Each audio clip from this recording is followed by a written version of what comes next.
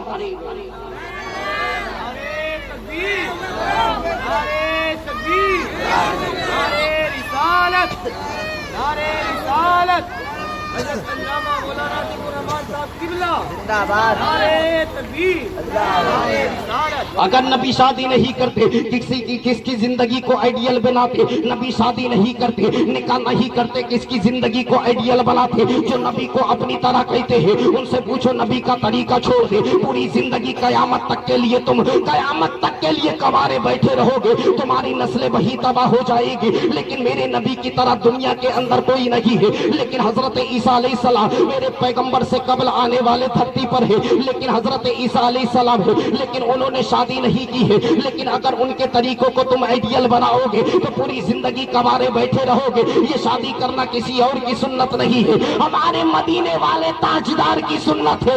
لیکن یاد رکھنا, ہم امت محمدیہ ہے, یہ محمد صلی اللہ تعالیٰ علیہ وسلم کی سنت ہے. لیکن یاد رکھنا, ورنہ تاریخ اٹھا کر دیکھ لو, دنیا کے اندر اگر سب سے پہلے کسی نے نکاح کیا ہے وہ حضرت آدم علیہ السلام ہے. لیکن حضرت آدم علیہ السلام سے پوچھئے گا, اے حضرت آدم علیہ السلام, تم نے نکاح کیا ہے لیکن کہیں یہ نہیں کہا ہے کہ نکاح کرنا میری سنت ہے. پھر ان کے بعد ان کے بیٹے حضرت نوح علیہ السلام نے نکاح کیا ہے, لیکن یہ نہیں کہا ہے کہ نکاح کرنا میری سنت ہے. حضرت عیسیٰ علیہ السلام نے نکاح کیا ہے, لیکن یہ نہیں کہا ہے کہ نکاح کرنا میری سنت ہے. حضرت دانیال نے نکاح کیا ہے, لیکن یہ نہیں کہا ہے کہ نکاح کرنا میری سنت ہے. حضرت یعقوب نے نکاح کیا ہے, لیکن یہ نہیں کہا ہے کہ نکاح کرنا میری سنت ہے. حضرت ابراہیم نے نکاح کیا ہے, لیکن یہ نہیں کہا ہے کہ نکاح کرنا میری سنت ہے. حضرت اسماعیل نے نکاح کیا ہے, لیکن یہ نہیں کہا ہے کہ نکاح کرنا میری سنت ہے.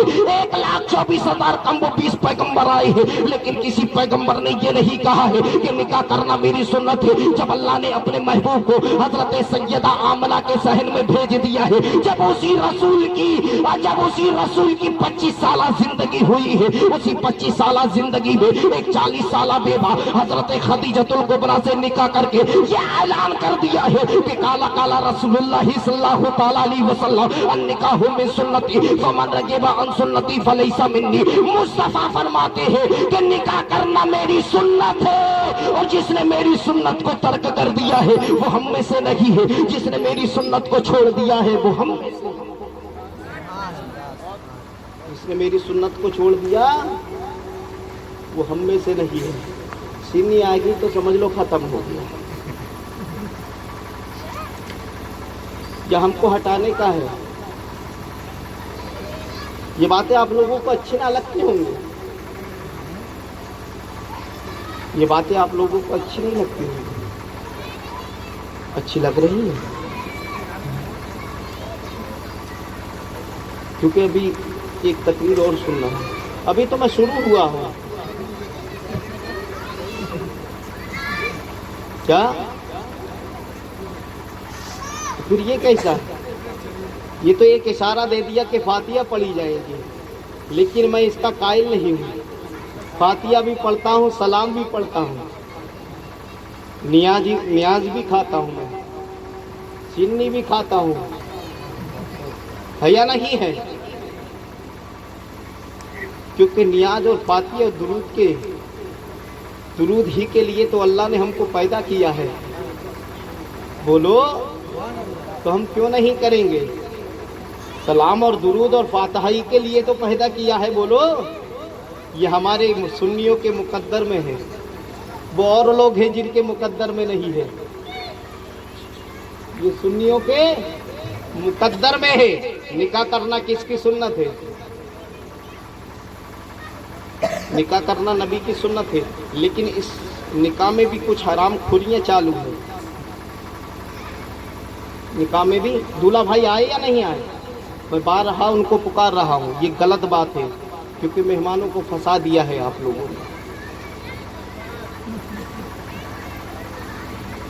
یہ نکاح کرنا کس کی سنت ہے؟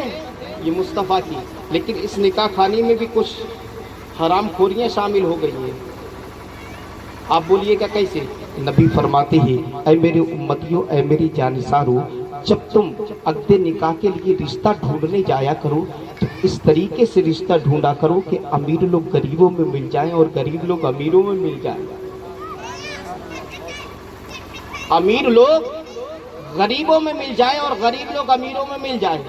لیکن آج ہم کیا کر رہے ہیں؟ نبی کے فرمان کا ہم قتل کرتے نظر آ رہے ہیں، نبی کے فرمان کا ساسنیشن کرتے ہوئے نظر آ رہے ہیں۔ آپ بولیے گا کیسے؟ اگر میرا بیٹا ڈاکٹر ہے تو اس کے لیے ڈاکٹر نہیں ڈھونڈی جا رہی ہے، اگر میری بیٹی اگر رئیس زادے کی بیٹی ہے تو اس کے لیے رئیس زادہ ڈھونڈا جا رہا ہے۔ تم نبی کے فرمان کا انکار کرتے نظر آ رہے ہو۔ مصطفیٰ فرماتے ہیں کہ جس نے میری سنت کو ترک کر دیا ہے، جس نے میری سنت کو چھوڑ دیا ہے، وہ ہم میں سے نہیں ہے۔ مجھے بتاؤ، آج تم نبی کریم صلی اللہ تعالیٰ علیہ وسلم کے فرمان کو ٹھکراتے ہوئے نظر آ رہے ہو، لیکن یاد رکھنا، حضور تاج الشریعہ کو کون نہیں جانتا ہے؟ یہ حضور مفتی اعظم ہند کے نواسے ہیں، امام احمد رضا کے دلارے ہیں، یہی حضور مفتی اعظم ہند کا نواسا جس کو زمانہ حضور تاج الشریعہ علامہ اختر رضا خان فاضل بریلوی رحمت اللہ علیہ کے نام سے یاد کیا جاتا ہے، یہی حضور تاج الشریعہ فرماتے ہیں، اگر کسی کی بہن بیٹی، اگر تم کسی امیر کی بیٹی کو لے کر آؤ گے،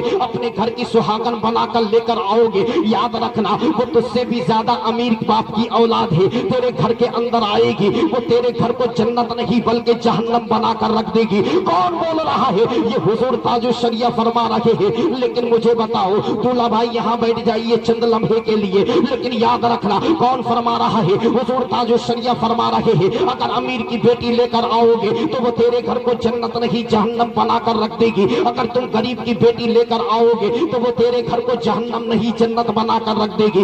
لیکن جیسا ہی وہ تیرے گھر کے اندر آئے گی، اگر شوہر بولے گا تو یاد رکھنا وہ زبان کھینچ لے گی، اگر ساس بولے گی اس کی بھی زبان کھینچ لے گی، اس لیے کہ تجھے امیری کا گھمنڈ ہے، تو اس سے زیادہ وہ امیر کی باپ کی بیٹی ہے۔ لیکن یاد رکھنا اگر تم غریب کی بیٹی کو سینے سے لگاؤ گے تو مصطفیٰ فرماتے ہیں کہ غریب کی بیٹی بعد میں خوش ہوگی، مدینے کا تاجدار پہلے خوش ہو جائے گا۔ کون فرما رہا ہے؟ مصطفیٰ فرما رہے ہیں کہ وہ تیرے گھر کو جنت بنا کر رکھ دے گی۔ کیوں بنائے گی؟ مصطفیٰ جان رحمت صلی اللہ تعالیٰ علیہ وسلم کے چاہنے والوں، حضور تاج الشریعہ فرماتے ہیں اگر غریب کی بیٹی تیرے گھر کے اندر آئے گی، وہ گھر پر دال کھاتی تھی تو تیرے گھر کے اندر مسلم کھائے گی، تو یاد رکھنا دعائیں دیتی ہوئی نظر آئے گی۔ وہ اپنے گھر پر پھٹے ہوئے بستروں پر سوتی تھی، تیرے گھر پر نرم نرم بستر پر آرام کرے گی، تو تجھے رات کی تاریکی میں تیرا گھر کا ہر افراد سو جائے گا، لیکن وہ اپنے آنچل کو اٹھا کر رب کائنات کی بارگاہ میں دعا مانگے گی، اے پروردگار اعلیٰ، جس طریقے سے یہ مجھے ایس کی زندگی دے رہے ہیں، پروردگار اعلیٰ ان کو آخرت میں ایس دے دینا، ان کو تو قبر کے اندر ایس دے دینا۔ لیکن یاد رکھنا وہ تیرے گھر کو جہنم نہیں بلکہ جنت بنا کر رکھ دے گی۔ آج یہ دنیا کا دستور ہو چکا ہے، لیکن یاد رکھنا